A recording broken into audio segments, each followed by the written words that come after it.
बिस्मिल्लाहिर्रहमानिर्रहीम। अस्सलामु अलैकुम नाज़रीन। मेरे प्यारे मोहतरम नाज़रीन, अगर आप ये सोचते हैं कि मैं ज़िंदगी में नाकाम हूँ, कुछ नहीं कर पा रहा, ये सब मेरे साथ ही क्यों होता है, अब जीने की कोई ख्वाहिश नहीं रही। लेकिन ये भी एक हकीकत है कि ज़िंदगी इम्तिहानात का नाम है। कभी यकीन का इम्तिहान, कभी सब्र का इम्तिहान, कभी मुश्किलात का इम्तिहान, कभी खुशी का इम्तिहान, कभी रोने का तो कभी हंसने का इम्तिहान। लेकिन तुम अपना यकीन कायम रखना, अगर वो रब आज रुला रहा है तो कल हंसाएगा ज़रूर। अगर आज मुश्किलात हैं तो कल आसानियां होंगी। लेकिन ध्यान रखें, टेस्ट में फेल ना होना, अपने रब पर भरोसा रखना और अपने तमाम मामलात को उसके हवाले कर देना। तकवा अख्तियार करना, ऐसा कोई काम ना करना कि वो रब नाराज हो जाए, ऐसा काम न करना कि अल्लाह को नहीं पसंद, बल्कि वो काम करने की कोशिश करना कि रब राजी हो जाए। याद रखें, अल्लाह किसी की मेहनत को ज़ाया नहीं करता। अल्लाह ताला कुरान पाक में फरमाता है, अनकरीब वो रब तुम्हें इतना देगा कि तुम खुश हो जाओगे। इसी तरह नाजरीन, आज आपको मैं ऐसी दिलचस्प बात बताने वाला हूँ जो आपके अंदर जोश, हिम्मत, तजस्सुस और अल्लाह पर भरोसा और भी बढ़ जाएगा। किसी शहर की रेलवे स्टेशन पर एक भिखारी रहता था। जब भी कोई ट्रेन स्टेशन पर आकर रुकती तो वो ट्रेन में चढ़ जाता और अंदर बैठी सवारियों से भीख मांगा करता। एक दिन वो स्टेशन पर बैठा हुआ था कि उसे पेंट कोट में मलबूस एक आदमी आता दिखाई दिया जो शक्ल से ही काफी अमीर लग रहा था। वो भिखारी उस आदमी की तरफ बढ़ा और उससे भीख मांगने लगा। पता नहीं उस आदमी के दिल में क्या आया, उसने फकीर से कहा कि तुम हमेशा मांगते ही रहते हो, क्या कभी किसी को कुछ देते भी हो? भिखारी बड़ा हैरान हुआ। उसने कहा कि साहब, मैं तो खुद भिखारी हूँ, मेरी इतनी औकात कहाँ कि मैं किसी को कुछ दे सकूं। अगर मेरे पास कुछ होता तो क्या मैं भिखारी होता? इस पैंट कोट वाले आदमी ने कहा कि अगर तुम किसी को कुछ दे नहीं सकते तो फिर तुम्हें मांगने का भी कोई हक नहीं है। मैं तो एक बिजनेसमैन हूँ और लेन देन पर ही यकीन रखता हूँ। अगर तुम्हारे पास देने को कुछ है तो तभी मैं बदले में तुम्हें कुछ दे सकता हूँ। इतना कहने के बाद वो पैंट कोट वाला आदमी ट्रेन में बैठकर चला गया। उधर भिखारी उसकी कही गई बात के बारे में सोचने लगा। उस आदमी की कही गई बात उस भिखारी के दिल में उतर गई। वो सोचने लगा कि मुझे शायद भीख में पैसा इसलिए नहीं मिलता क्योंकि मैं बदले में किसी को कुछ दे नहीं पाता। फिर उसने सोचा कि मैं तो भिखारी हूँ, किसी को कुछ देने लायक भी नहीं हूं, तो फिर मैं क्या करूं? लेकिन एक बात उस भिखारी ने अपने दिल में तय कर ली कि अब जो कोई भी उसे भीख देगा उसके बदले में वो भी उस शख्स को कुछ ना कुछ जरूर देगा। लेकिन सवाल फिर वही था कि वो दे क्या, क्योंकि उसके पास देने लायक कुछ था ही नहीं। कई दिन ऐसे ही गुजर गए। हर वक्त वो सोचता रहता कि वो बदले में लोगों को क्या दे, लेकिन कुछ भी समझ नहीं आ रहा था। एक दिन वो रेलवे स्टेशन पर बैठा हुआ था कि उसकी नजर स्टेशन पर उगे हुए कुछ पुहलों पर पड़ी।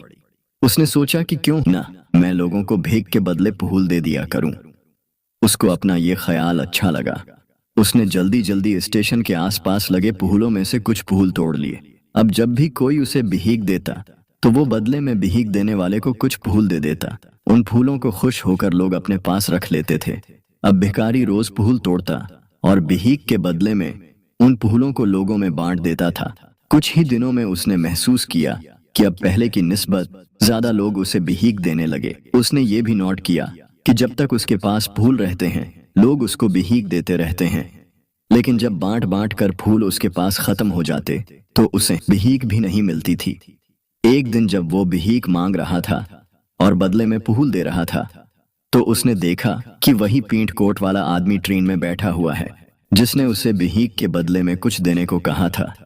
वो सीधा उस आदमी के पास गया और भीख मांगते हुए कहने लगा कि आज तो आपको मुझे भीख देने ही पड़ेगी, क्योंकि आज मेरे पास भी बदले में आपको देने के लिए कुछ है।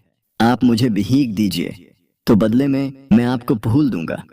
उस आदमी ने उसे भीख की सूरत में कुछ रुपए दे दिए और बदले में भिखारी ने उसे फूल दे दिए। इस पैंट कोट वाले आदमी को यह बात बहुत पसंद आई। उसने कहा कि वाह क्या बात है, आज तुम भी मेरी तरह व्यापारी बन गए हो, बिजनेसमैन बन गए हो। इतना कहकर फूल लेकर वो आदमी अपने स्टेशन पर उतर गया। लेकिन उस आदमी की कही गई बात एक बार फिर भिखारी के दिल में उतर गई।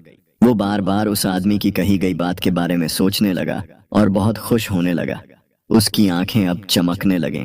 उसे लगने लगा कि अब उसके हाथ कामयाबी की वो चाबी आ गई है जिसकी मदद से वो अपनी जिंदगी को बदल सकता है। वो ट्रेन से नीचे उतरा और ऊपर आसमान की तरफ देखते हुए खुशी से चिल्लाया, मैं भिखारी नहीं हूँ, मैं तो एक व्यापारी हूँ, मैं भी अमीर बन सकता हूँ। आसपास खड़े लोगों ने उसे ऐसे करते देखा तो सोचा कि ये भिखारी पागल हो गया है, और अगले दिन से वो भिखारी उस स्टेशन पर दोबारा कभी नहीं दिखा। 6 महीने के बाद उसी स्टेशन पर 2 आदमी सूट बूट पहने सफर कर रहे थे। दोनों ने एक दूसरे को देखा तो उनमें से एक ने दूसरे से हाथ मिलाया और कहा कि क्या आपने मुझे पहचाना?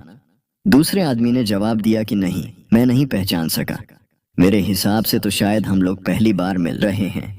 पहला आदमी दोबारा बोला, नहीं, आप याद कीजिए, हम पहली बार नहीं बल्कि तीसरी बार मिल रहे हैं। हम पहले भी 2 बार इसी रेलवे स्टेशन पर मिले थे। मैं वही भिखारी हूँ जिसे आपने पहली मुलाकात में बताया था कि जिंदगी में क्या करना चाहिए, और दूसरी मुलाकात में बताया कि मैं असल में कौन हूँ।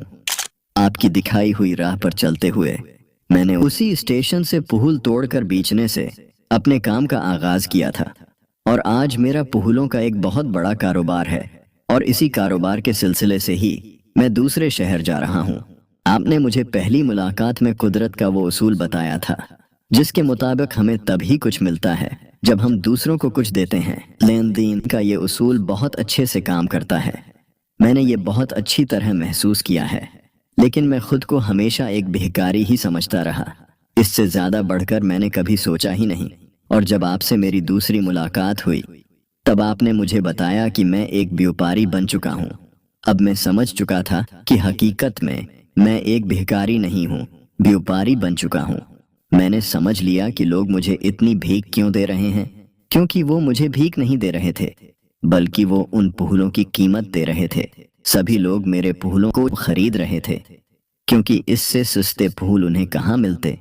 मैं लोगों की नज़रों में एक छोटा व्यापारी था, लेकिन खुद की नज़रों में एक भिखारी ही था। आपके बताने पर मुझे समझ आ गया कि मैं एक छोटा व्यापारी हूँ। मैंने ट्रेन में फूल बेचने से जो पैसे इकट्ठे किए उनसे मैंने फूल खरीद कर बेचना शुरू कर दिए, और इस तरह मैं फूलों का व्यापारी बन गया। यहाँ के लोगों को फूल बहुत पसंद हैं। उनकी इसी पसंद ने आज मुझे फूलों का व्यापारी बना दिया है। दोनों आदमी बहुत खुश थे। वो दोनों अगले स्टेशन पर उतरे और अपनी अपनी राह पर चल दिए। मेरे मोहतरम नाजरीन, इससे हमें बहुत कुछ सीखने को मिलता है। अल्लाह ताला कुरान मजीद में फरमाता है, बेशक अल्लाह किसी कौम की हालत को नहीं बदलता जब तक वो खुद अपनी हालत को ना बदलें। पेंटकोट वाला बिजनेसमैन गिव एंड टेक के उसूल को अच्छे से जानता था। दुनिया के बड़े बड़े बिजनेसमैन, अमीर लोग इसी उसूल पर अमल करके काम। उसने भिखारी को भी बताया। भिखारी ने उस सच्चे उसूल को अपना लिया और इसका असर उसकी जिंदगी में साफ दिखाई देने लगा। उसने अपनी सोच बदली और उसकी जिंदगी बदल गई। मुअज़्ज़िज़ नाज़रीन, अगर हम खुद को छोटा समझते रहेंगे तो हमेशा छोटे ही बने रहेंगे। बड़ा बनने के लिए हमें अपनी सोच को बदलना होगा और खुद को बड़ा समझना होगा। कामयाबी आपकी सोच में छुपी होती है। खुद पर एतमाद करें, अपनी सोच को वसी करें और अपने अल्लाह पर भरोसा रखें। फिर देखें कि कैसे आप कामयाबी की ऊंचाइयों पर पहुंच जाएंगे इंशाअल्लाह। अगर आपको लगता है कि इस वीडियो ने आपको फ़ायदा पहुंचाया है और आपको अपनी ज़िंदगी पर गौर करने की तरफ राग़िब कर रही है, तो इसे दूसरों के साथ ज़रूर शेयर करें। उम्मीद है कि आप हमारी ये वीडियो भी ज़रूर लाइक करेंगे और अपने फ्रेंड्स और फैमिली मेम्बर्स के साथ शेयर करेंगे। आप लोगों के प्यार भरे कमेंट्स हमारी हौसला अफजाई का ज़रिया हैं और हम इनके लिए आपका दिल से शुक्रिया अदा करते हैं। मिलते हैं अगली शानदार वीडियो में इंशाअल्लाह।